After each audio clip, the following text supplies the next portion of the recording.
কেমন আছো সবাই? নিশ্চয়ই খুব ভালো আছো, আনন্দে আছো, সুস্থ আছো। তো আজকে দেখো আমরা মায়াপুর যাচ্ছি, তাই সকাল সকাল রেডি হয়ে আমরা লঞ্চে উঠে পড়েছি। তো এখন যাব মায়াপুরে।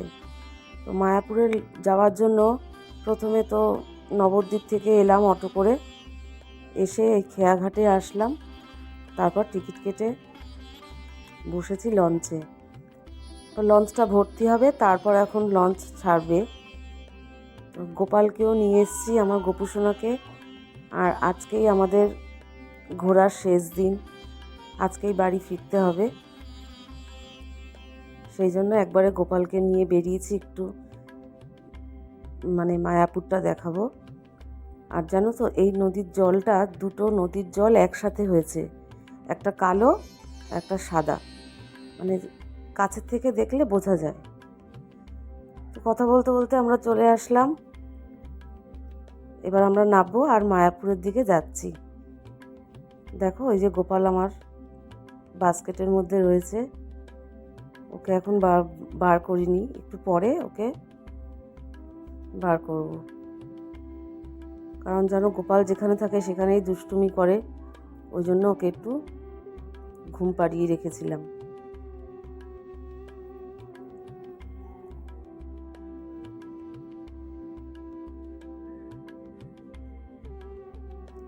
আর আমার ননদের মেয়ে ঋতু, ও কিন্তু সারা যে দুদিন ছিলাম, যেখানে যেখানে গেছি গোপালকে নিয়ে ওই ঘুরেছে।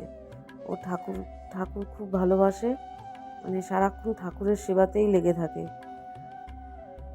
বাচ্চা মেয়ে, কিন্তু ঠাকুর দেবতা পুজো করতে, ঠাকুরকে সেবা দিতে খুব ভালোবাসে। তো ওখান থেকে নেবে আবার আমরা যাচ্ছি এখন মায়াপুরের মন্দিরের দিকে। তো চলে এসেছি, দেখো কি সুন্দর মন্দিরটা দেখা যাচ্ছে।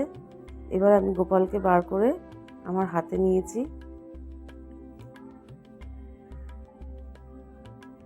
যদি আবার সুযোগ পাই আবার আসবো এখানে, কারণ সত্যি আমার খুব ভালো লেগেছে মায়াপুর, নবদ্বীপ, এই দুটো জায়গাই খুব সুন্দর, কিছু বলার নেই। আর বলার ভাষা, যদিও কিছু বলি সেটা অনেক কম হবে। যারা এসছো তারা জানো,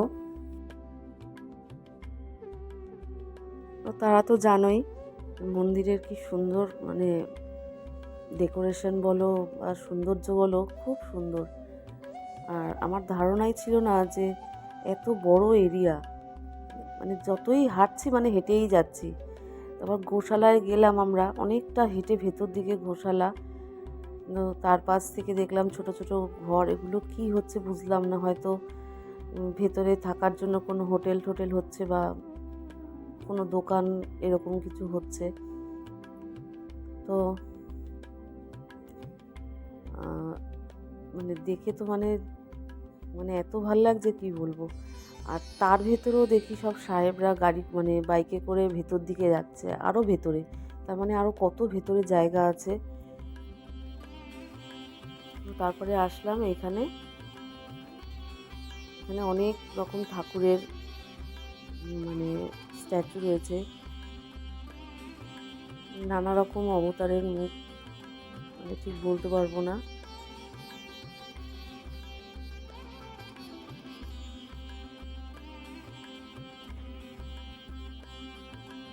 আর গোশালায় গিয়ে তো কি বলবো তোমাদের, এত রকম গরু, গোমাতা যে দেখলাম, এত রকমের, এত চেহারাবান, কি তাদের সত্যি দেখলে অপূর্ব লাগছিল। আর যখন ছেড়েছে না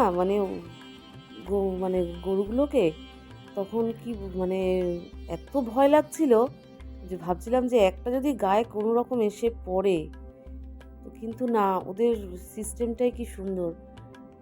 দুজন লোক নিয়ে গেল, ধরতে ধরতে ডাকতে ডাকতে ওরা ঠিক নিজেদের জায়গায় ঢুকে গেল।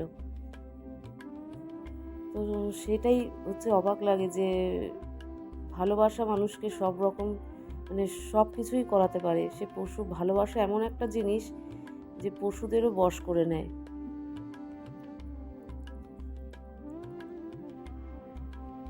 আর এখানে হচ্ছিল যারা বিনা পয়সায় যাদের সেবা দেওয়া হয়, সেরকম খাওয়া দাওয়ার বিশাল লাইন পড়েছিল। মানে ভেবেছিলাম একবার দাঁড়াই, একটু প্রসাদ খাই, কিন্তু এত বড় লাইন দেখে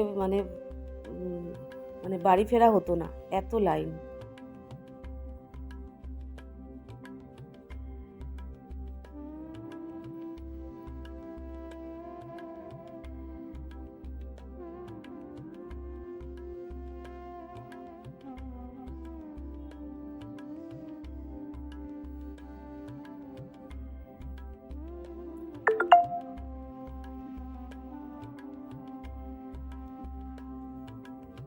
এই যে এখন আমরা গোশালায় ঢুকছি, দুদিকেই গরু থাকে, এখন কোথায় রেখেছে জানি না, তবে এই জায়গাটা এখন পরিষ্কার হচ্ছে।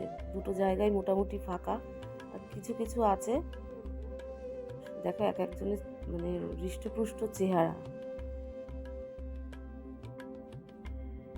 বিশাল বিশাল জায়গা। তোমরা দেখলেই বুঝতে পারবে, আর যদি না গিয়ে থাকো তো একবার গিয়ে দেখে এসো মায়াপুর নবদ্বীপ।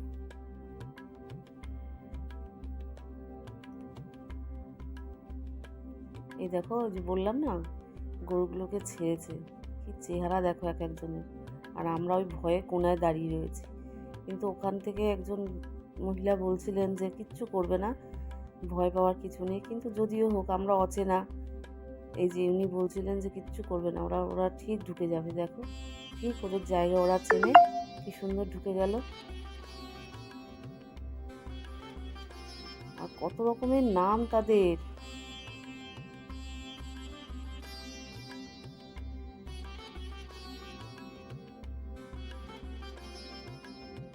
অনেকে আবার ওখান থেকে খাবার কিনে ওদের খাওয়াচ্ছে। আমরা ভেবেছিলাম কিনবো, কিন্তু হাতে খাওয়াতে গেলে যদি হাত শুদ্ধ কামড়ে ঠামড়ে দেয়, ওই ভয়ে আমরা রিস্ক নিইনি। তো আমরা ওই দেখে চলে এসেছি। দেখো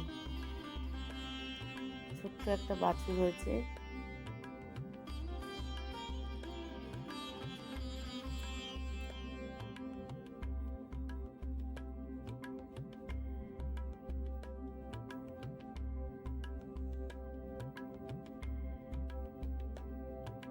কত কত গরু।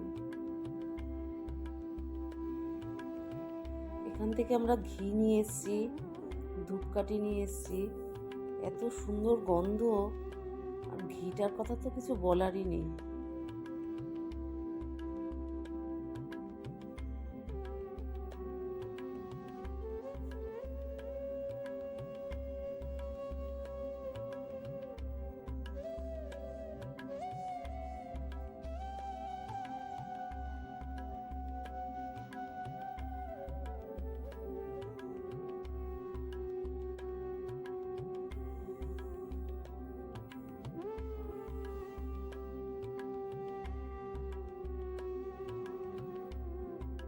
তো আজকেই চলে যাব নবদ্বীপ, মায়াপুর ঘোরা শেষ। আবার যদি সুযোগ পাই আবার আসবো। দেখো দূর থেকে মন্দিরটা কি ভালো লাগছে দেখতে। এখানে একটা কি বলতো ঝামেলা, মানে এমন সব ঘুরে ঘুরে মন্দিরগুলোতে ঢুকতে হয় না, তখন মনে হয় কি তার দরকার নেই, আর যাবো না। দেখো লোকের ভিড়, আর আমরা এখানে একটা দর করছিলাম, আর জিজ্ঞাসা করছিলাম যে কাঠের তুলসীর মালা কি যে কেউ পরতে পারে? বললো হ্যাঁ, কি 2 প্যাচেরটা পরতে পারে, 3 প্যাচেরটা সবাই পরতে পারে না। তো যাই হোক, আমার বর বকা টকা দিল যে দরকার নেই এসব, না জেনে কি করবে। সেই জন্য আর কিছু কিনিনি। শুধু নবদ্বীপ থেকে গোপালের অনেক কিছু কিনেছি, গোপালের পুরো রাজবেশের মতন কিনেছি। তো তারপর এখানে একটু দাঁড়ালাম। এখানে হচ্ছে চৈতন্যদেবের এই যে এই মন্দির হচ্ছে জন্মস্থান, এখানে গেছিলাম। তো এখানেও ঢুকতে ভেতরে করতে পারিনি, শুধু বাইরে থেকে দেখে চলে এসেছিলাম, কারণ যেই সময় আমরা গেছি সেই সময় মন্দিরের ভিতরের দরজা বন্ধ। তো যদি নেক্সট টাইম আসি আবার, তো যাওয়ার ইচ্ছা রইল।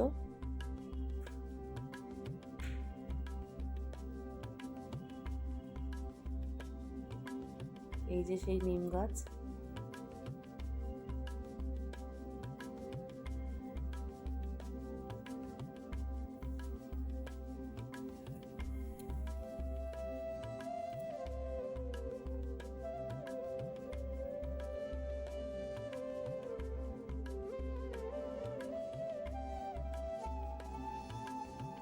কোথাও যেতে তো ভালো লাগে, ফেরার সময় না মনটা খুব খারাপ লাগে, জানো তো।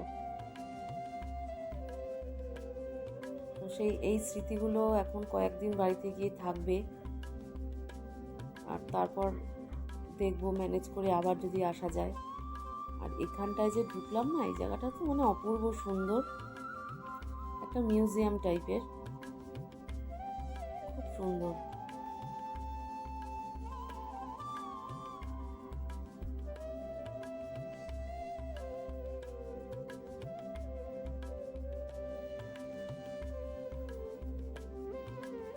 মিউজিয়ামটা ঘুরে মানে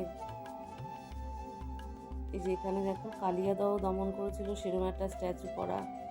তারপর অনেক কিছু বেশ মানে আমি ঠিক মানে গুছিয়ে বলতে পারবো না তোমাদের, তোমরা গেলে বুঝতে পারবে। আর এই ভেতর দিয়ে ঢুকে যেতে হয়।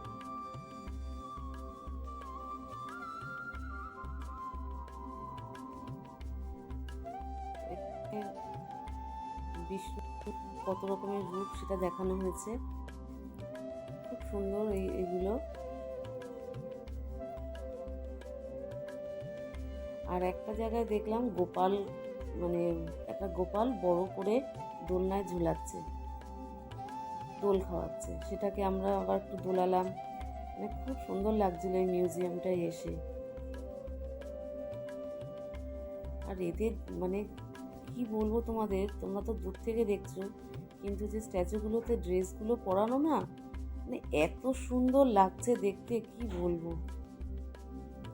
তো যাই হোক, দেখতে থাকো তোমরা শেষ পর্যন্ত।